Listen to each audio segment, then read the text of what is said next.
Radhanpur market યાર્ડના chairman અને vice ચેરમેનની વરણી માટે યોજાયેલી પ્રક્રિયામાં ભારતીય જનતા પાર્ટીએ ફરી એકવાર મેદાન માર્યું છે। ભાજપ દ્વારા ચેરમેન તરીકે બાબુભાઈ ચૌધરી અને વાઇસ ચેરમેન તરીકે લાખાભાઈ રબારીના નામનું મેન્ડેટ જાહેર કરવામાં આવ્યું હતું, જેને યાર્ડના તમામ 16 ડિરેક્ટરો એકમતે વધાવી લીધું હતું। આ વરણી પ્રક્રિયામાં તમામ ડિરેક્ટરોની પ્રેરક ઉપસ્થિતિમાં ચેરમેન અને વાઇસ ચેરમેનની વરણી બિનહરીફ જાહેર કરવામાં આવી હતી। આ નિમણૂકથી કાર્યકર્તાઓમાં ખુશીની લહેર જોવા મળી છે અને સહકારી ક્ષેત્રે ભાજપની પકડ વધુ મજબૂત બની છે। આજે રાધનપુર એપીએમસી ને ચૂંટણીમાં પાર્ટીએ અમારા બંને લાખાભાઈ અને મારો મેન્ડેટ આપ્યો અને બધા જ સભ્યોએ અમને સર્વાનુમતે અમને ટેકો આપ્યો। એ બદલ બધા જ સભ્યોનો પણ હૃદયપૂર્વક આભાર। સાથે સાથે ભારતીય જનતા પાર્ટી જે અમારા પાર્ટી છે એના પ્રમુખે અમારા બંનેના મેન્ડેટ આપ્યા, એટલે ભારતીય જનતા પાર્ટીનો પણ અમે હૃદયપૂર્વક આભાર માનું છું।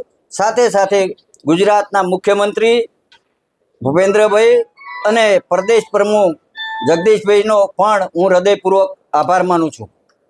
માર્કેટ યાર્ડનો કેવો વિકાસ કરશો? માર્કેટ યાર્ડનો વિકાસ દેશના વડાપ્રધાન નરેન્દ્રભાઈ મોદીએ જે કીધું છે કે આપણો બધાનો વિકાસ થાય, ખેડૂતોનો વિકાસ થાય, સાથે સાથે વેપારીઓનો પણ વિકાસ થવો જોઈએ, તો જ માર્કેટ ટકી રહે। એટલે માર્કેટના અગાઉના ચેરમેનોએ જે વહીવટ કર્યો છે એ વહીવટમાંથી અમે શીખીને અમને પણ જે પણ મારી જોડે જ્ઞાન છે એ રીતે હું આ માર્કેટનો અને બધાનો વહીવટ કરીશ અને એ પાર્ટીને જ મળે એવું અમે બધા કામ કરીશું।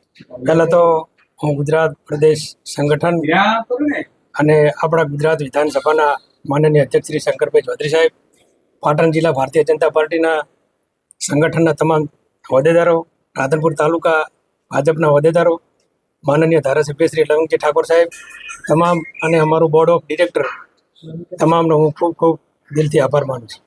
માર્કેટ યાર્ડમાં શું નવું કરશો? માર્કેટ યાર્ડમાં જે કંઈ અધૂરા કામ જે બાકી છે એ પૂરા કરીશ।